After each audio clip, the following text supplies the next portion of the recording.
Wynn and I want to express our gratitude for every one of our listeners. Thank you for being a part of this podcast and sharing this space with us each week. We are now offering an opportunity to work with Wynn or myself individually in a deeper look towards what's true about life and who you really are. If you'd like to know more, email me or Wynn for more details. In a 3-day dive under the noise, anything is possible. Let's find out. Now onto the podcast. Welcome. This podcast is an exploration into being human and what's possible when there's less attention on the noise in our heads. Warning. While listening to this broadcast, you may experience moments of deep peace, sighs of relief, personal insights, or long stretches of dead air. Do not be afraid. This is normal. Under the Noise with Wynn Morgan and Kate Roberts. Welcome to Under the Noise. I'm Kate Roberts and I'm here with my amazing co-host, Wynn Morgan. Hi, Wynn. Hello, Kate. How are you doing? I'm good. Oh, I'm good. I'm excited for our episode today. I know. We've been promising this one for weeks, if not months. Oh, it's so exciting. So this episode marks part 2 of Unrationalizable Coincidences. Now, part 1 started from a quote that I had read in a book by Neale Walsch called Conversations with God. And I can go ahead and read the quote and kind of catch people up in case they didn't listen to the first one. But essentially, the conversation started off around the idea that if we ask, if we put things out there, life will deliver them, and life will deliver them in ways that we can't possibly anticipate. That it answers if we're paying attention, if we're not so much in the noise, if we're looking around, if we're anticipating that the answer is coming. And so we challenged listeners to ask life a question or show us fun things or anything that seems interesting, or answers or inspiration, to challenge life to bring those to them. So here's the quote, Wynn. Full disclaimer, Yes. I couldn't remember the quote, which is why we are now repeating this. I couldn't remember it. Okay, so the quote says here, so go ahead now, ask me anything, anything. I will contrive to bring you the answer. The whole universe will I use to do this. So be on the lookout. This book is far from my only tool. You may ask a question, then put this book down. But watch, listen. The words to the next song you hear, the information in the next article you read, the storyline of the next movie you watch, the chance utterance of the person you meet, or the whisper of the next river, the next ocean, the next breeze that caresses your ear. All these devices are mine. All these avenues are open to me. I will speak to you if you will listen. I will come to you if you will invite me. I will show you then that I have always been there, always. So that's the quote that inspired the conversation, one, to catch you up. Yeah. So just again, from my recollection, we ended up with this notion of unrationalizable coincidences. That was based upon the next meander that you and I had following that quote, right? Yes, because you felt like you could rationalize anything away. That's And it. I told Yeah. the story of the songs in yoga, and you were like, yeah, I could rationalize that away. The two songs, right? Yeah, Yeah. That just happened I'm to good show at up that. in class. Yes. And my natural go-to has been to rationalize. So my question was, show me stuff that was unrationalizable Exactly. based upon that. Yeah, cool. And I'm wondering too if this may all just be so that Wynn got some unrationalizable coincidences, since you love to rationalize away. Yeah, the answer is yes. Now, it Well, might not just be all about that, I'm right? sure Because we did open it up to everybody's everyone. waiting to hear what showed up for you when All right. the story. So here's what I remember once. Okay, so this is an old story. This is going back to the year of 1999. And I was with my brother and 3 friends going to Paris from London on the train. And I was to go to watch Wales play France in rugby. Every 2 years, Wales play in France, and every other year they play in Wales.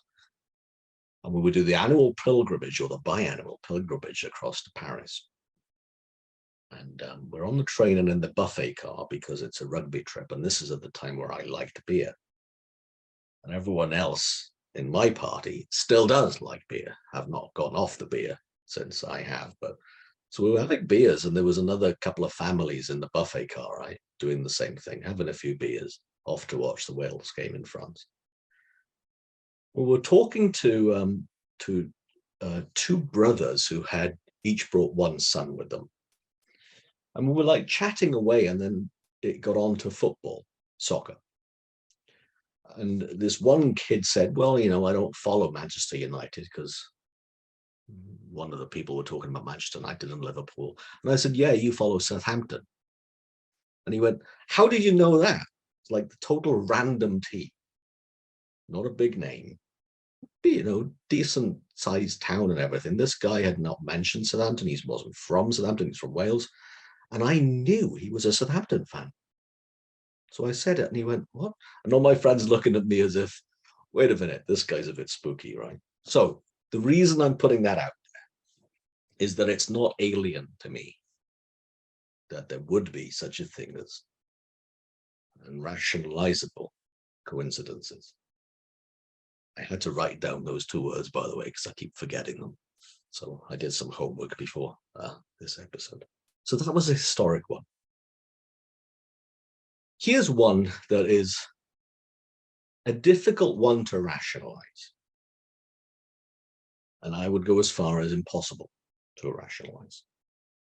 And it happened, it was a Friday morning that I do know. And I was in a friend's house the day before, well, the day of starting to run a retreat in Connecticut. And I'd be getting up in the morning typically to see the sunrise. So I'd be up at 5:30 a.m. watch the sunrise. It's an amazing view over the ocean over Long Island Sound. And of course, with the benefit of jet lag, me being awake at 5:20 to be ready, have my cup of coffee, and then be ready to watch the sunrise at 5:30 is just like, well, I'm up anyway. It's not like that was early, because in my mind, it's now 10:30, right, body clockwise. And Wednesday morning, I got up and watched the sunrise. Thursday morning, I got up and watched the sunrise, coffee in hand. And on this Friday morning, I woke up just after 5 with an amazing amount of pain in my left calf because it just cramped, and it woke me up. Now, I've had cramp a few times. This was the second worst I've ever had. And I needed to go to the bathroom quite urgently. So I hobbled to the bathroom and then check my phone for the time. I'm thinking, okay, well, not in my mind, I'm not getting up to watch the sunrise now. I'm just going to try and relax and get a little bit more sleep here. But I found myself, instead of going back to bed, opening the door to go to the kitchen, not going for coffee. I knew in my mind, not logical, green tea. Not coffee, not caffeine. Green tea is a good idea. And a banana. I don't normally have breakfast. So you and I talked just now, like my first meal happened 20 minutes before you and I started recording, right? It was quite late in the day for me here in the UK, and that's not unusual. But I had, okay, green tea, banana. Not the most earth-shattering of things to have at breakfast, right? The next one was a teaspoon of salt. So I'm drawn, not logically, but a deeper part of my mind gets a spoon from the drawer, gets the salt, and eats a teaspoon of salt. Yeah. No, with a banana and green tea. Right now, in my mind, right, in my brain, my logical mind had nothing to do with it. And as it turned out, there are minerals in salt. There's potassium in a banana, and there's antioxidants in tea. And caffeine's a diuretic. Well, coffee can be a very much a diuretic, right? So I knew not to have dehydration, and I knew to have antioxidants out. I knew to have potassium. I knew to have minerals without me knowing it. It was pretty cool. Pretty cool. I was a little bit kind of like, yeah, it wasn't me doing that. My body knew what to do. I cannot rationalize that with a logical brain. I cannot. So that was my first one, the cramp story. Shall I carry on, or do we want to do a tag team on this? I think you should carry on. All right. Now, the next one is one that I often find easy to rationalize. You know, when you think of someone and then they message you or call you, or the other way around. I message someone and say, I was just thinking of you. Now, they happen a lot. I also think that it's possible to rationalize that, because I'm pretty sure we always think of lots of people a lot of the time, and then we catch it when it happens, as in so let's say you message me, you might cross my mind 10 times a day. So 70 times a week. The chances of that happening when I'm thinking of you will be the one I remember. But I won't remember the other 68, 69 times I've thought of you. I'll remember the one where it coincided with me thinking of you within the last hour or so, right? This one, I find it, even with my skeptical brain, I find it a little bit difficult to rationalize. Where for the first time in ages, I thought of this person and I sent them a message. And this person wrote back and said, are you psychic? I went, what? Well, because the first time in ages I thought of you, and then sent me a photograph of her journal. Says, I've spoken to Wynne for a while, I should call him.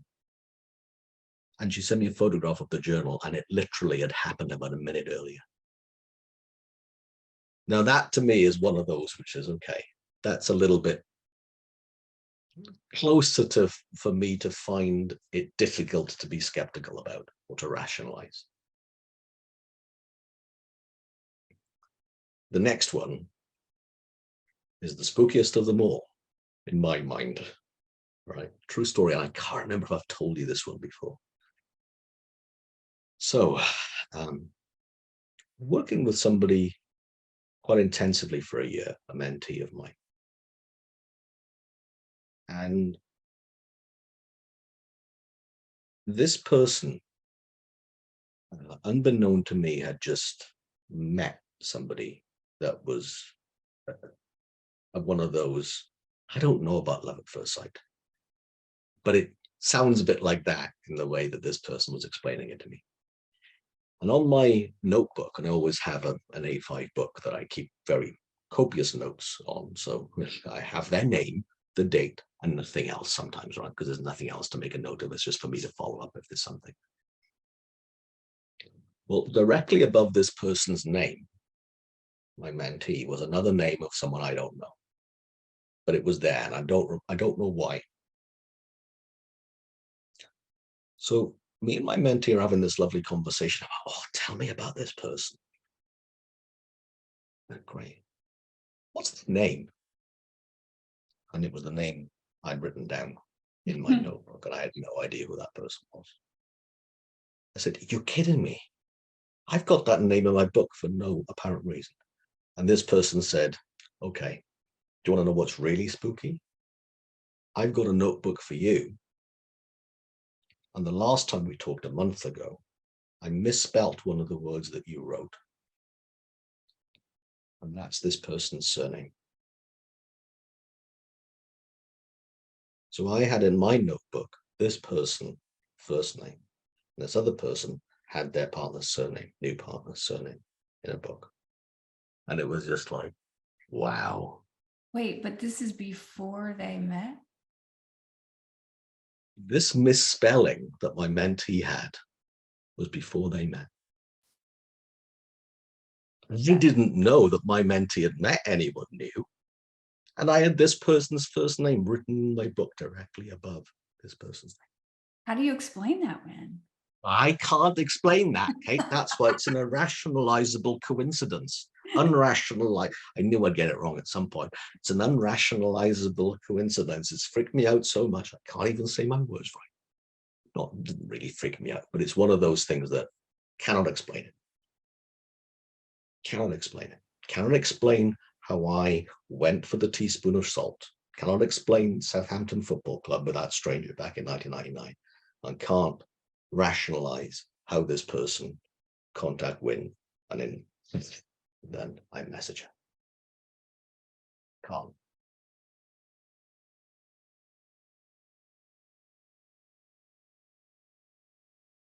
Must be something bigger out there. Can you imagine?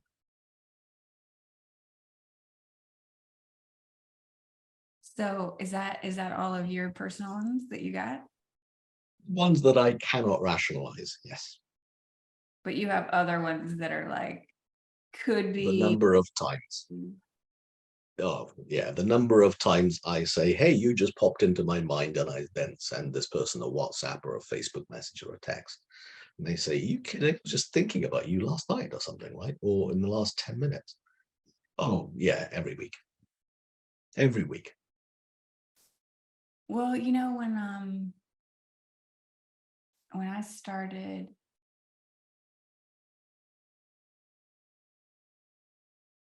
experimenting, it happened because I read a book called E Squared by Pam Grout.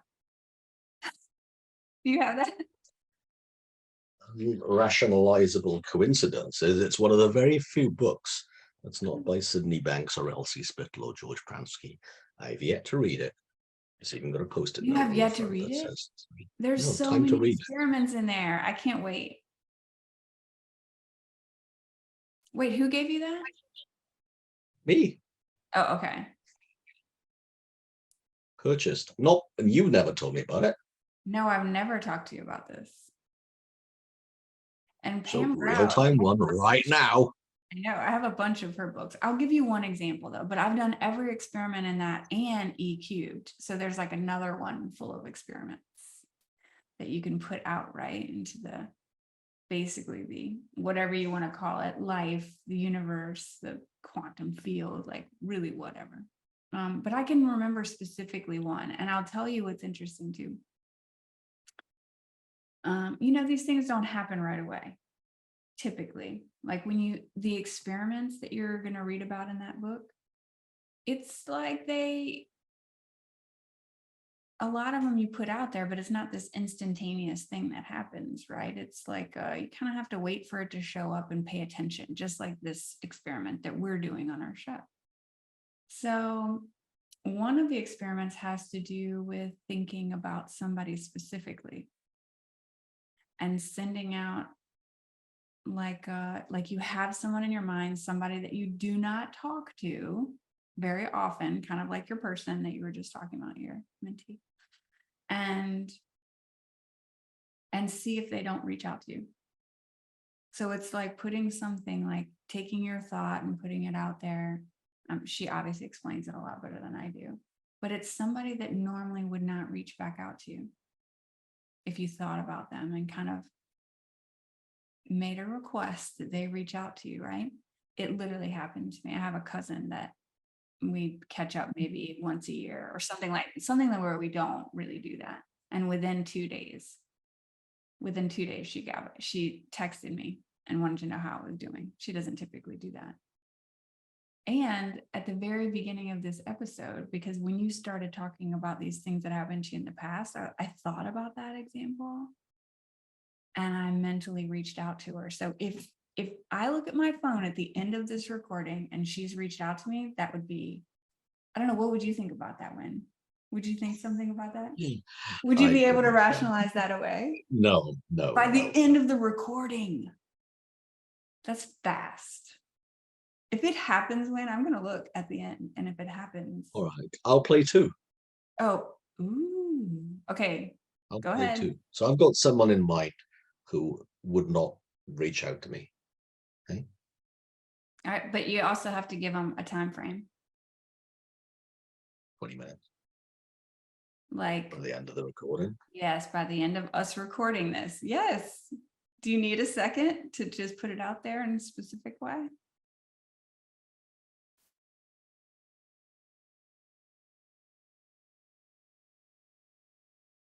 Then. All right, we'll see what happens. That would be so crazy. Okay, so anyway, but yeah, she did within 2 days. Within 48 hours, she reached out to me randomly.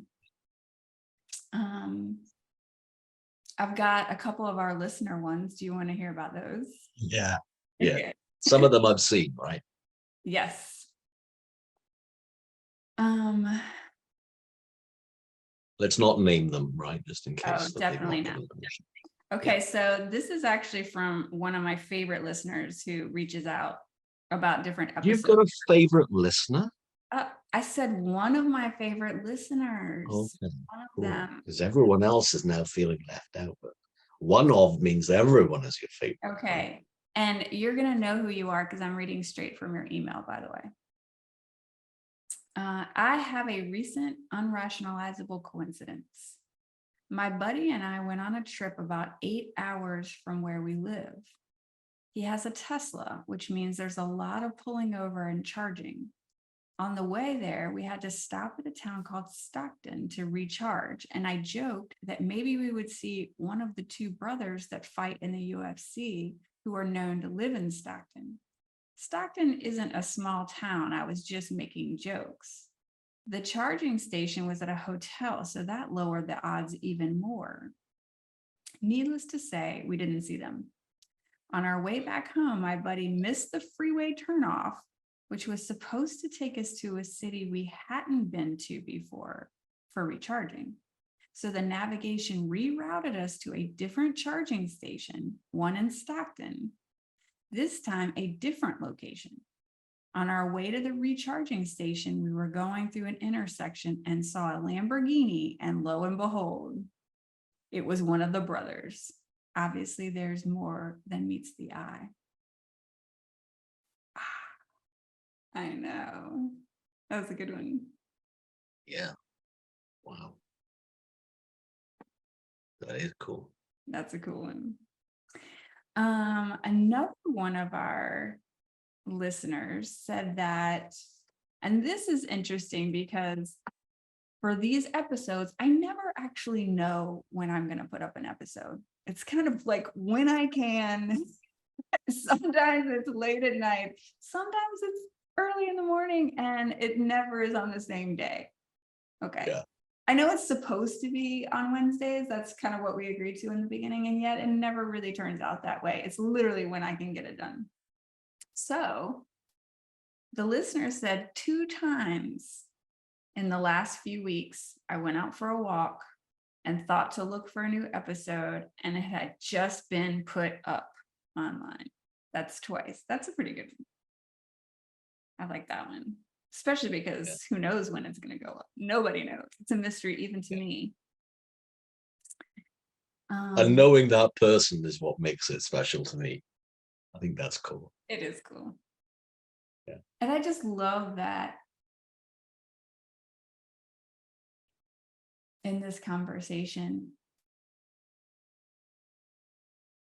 the fact that people are paying attention and putting things out there and looking and listening. I love that. I love that. So I had one. I was writing with one of my favorite listeners who emails, same one. And so we were emailing back and forth about a different coincidence that he had written about.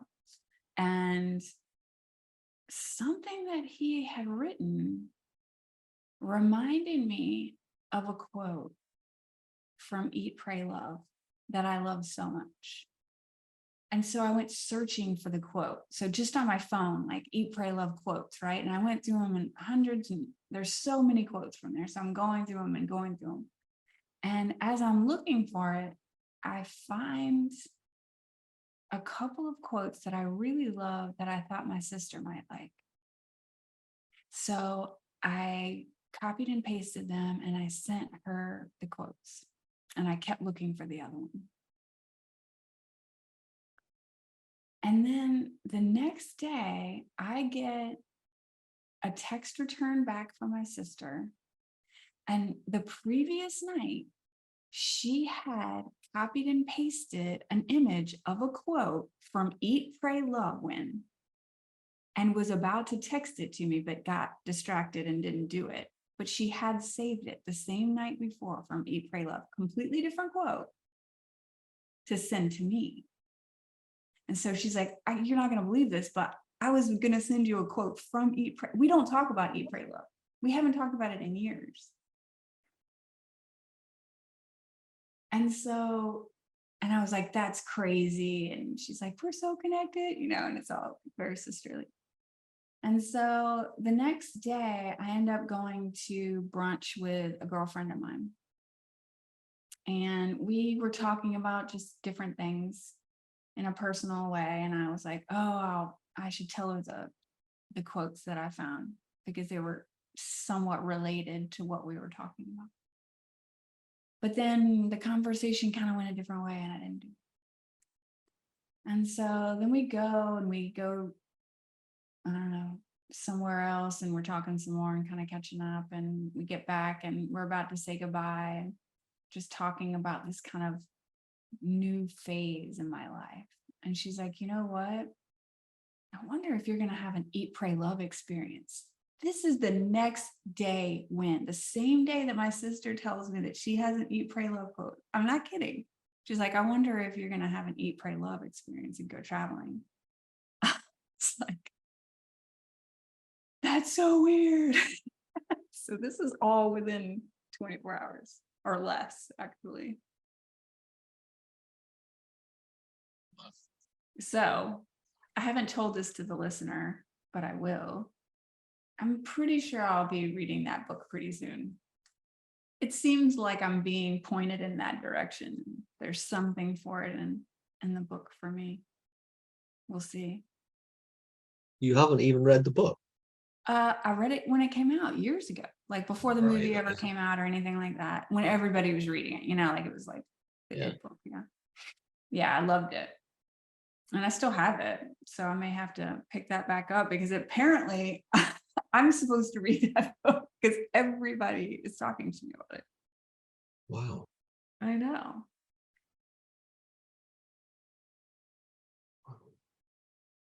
That was a pretty good one. Yeah.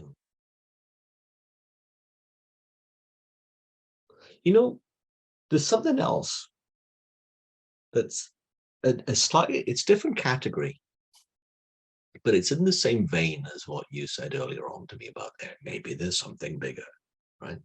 Yeah. Which is effectively what the quote from Conversations with God is pointing it towards, which is seemingly minor events unfold in miraculous ways, unknowing miraculous ways.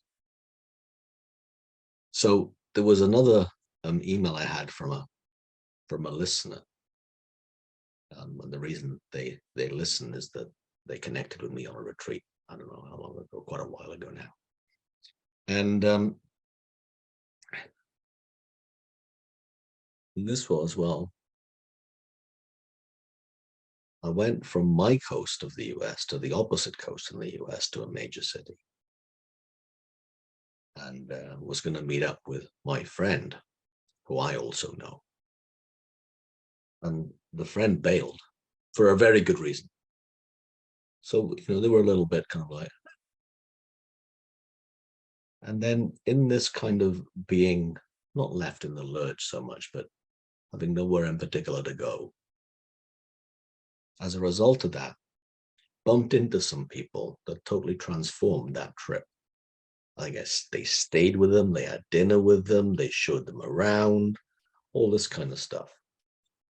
And the reason I'm bringing that up is it's not just the coincidences that I think points at maybe there's something else going on bigger than us. But it looks to me a lot of the time when my rational mind is doing what a rational mind can do, that I should know what's next. I should know what tomorrow brings. I should know everything about my future today because I've known my past. But I never knew my past until it happened. But I can easily then fall into the trap of thinking that, well, because I know my past, I should know my future. Now, that sounds, to me, even saying it's like, who would be that naive to think that? But I know a lot of us do. We think we should know what's next, and we never do. But it's easy to, over time, to look back at the past and everything to be, I don't know what the word would be, post-rationalize the past into, well, of course, that was the path it led here. But the path was never uncovered until the step was taken in real time. Now, I find that a nice thing to remember, that I am not in control. And if I was, A, it would be dull, and B, I would mess up numerous ways before bedtime.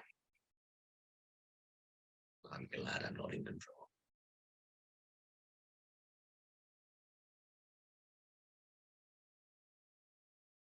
I'm glad there's something bigger than me at play.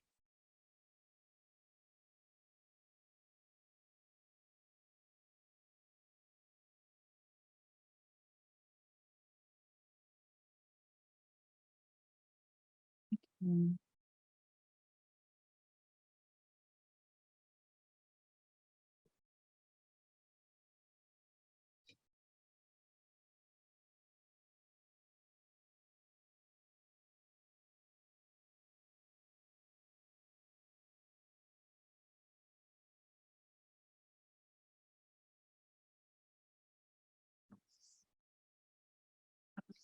Such a good reminder.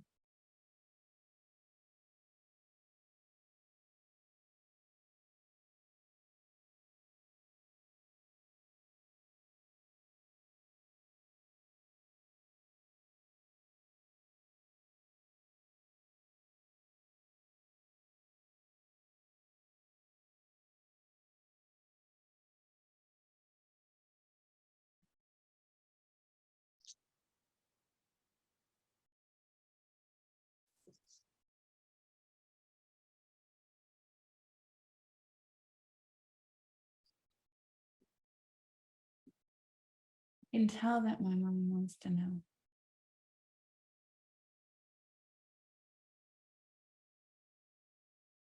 And so and hear all the stories around the future and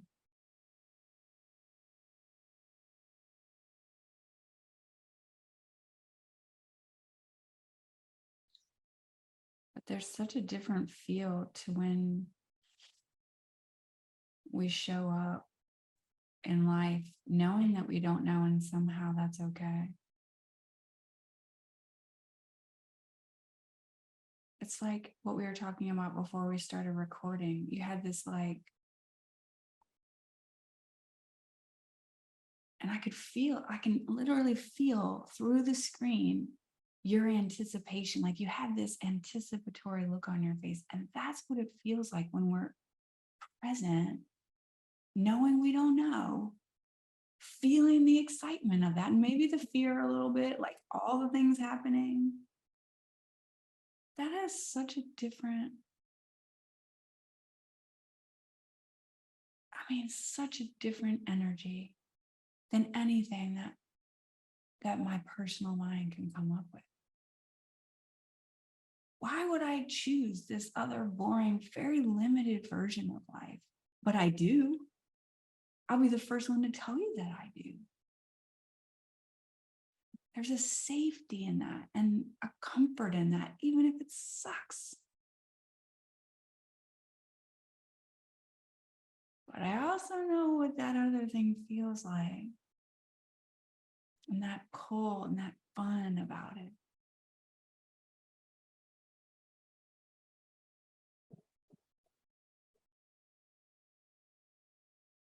And even just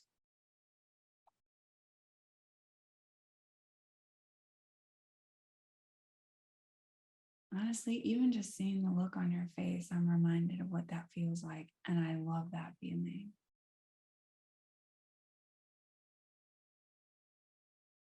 Like your expression is such a good reminder that there's so much more out there. There's something at play. And we have all the freedom, like all the freedom in the world to go the same way we've always gone, to stay in the safety, to stay in the comfort. You could go that way, and that's fine. It's okay.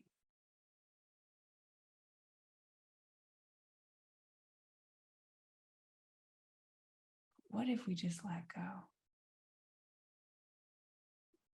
and surrender?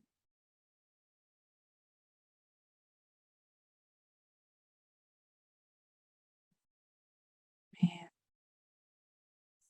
I have a metaphor if you want to hear it. Yeah, of course. A kid at Christmas, not knowing what's in the stocking, not knowing what's under the wrappers. But also the kid in me that was rational, that wanted to know. Because I, for a few years, knew where my folks were hiding their presents. And you wouldn't go So in. I'd go and find them, right? So, but they hadn't wrapped them yet. So I'd go in and I'd know what I'd have. I didn't tell them because otherwise they'd have moved their hiding place, right? That was me trying to rationalize the beauty of the surprise and the wonderful mystery that is on offer. I'm glad at some point, a long, long time later, that I've fallen back in love with a mystery of unexpected gifts, unknowable gifts that every day can potentially bring, as opposed to me knowing and looking ahead with an imaginary time machine trying to figure out what tomorrow will bring or the next hour will bring when I could never really know.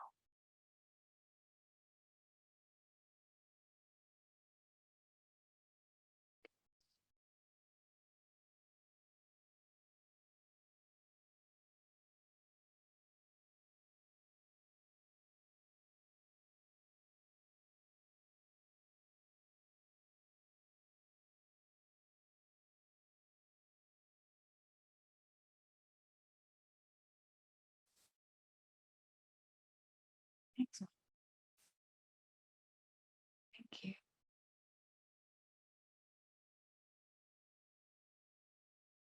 I love that.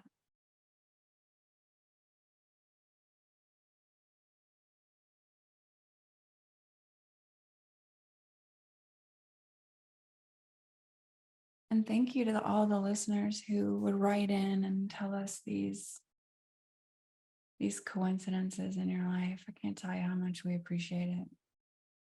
And don't stop. If this has triggered more things, please let us know.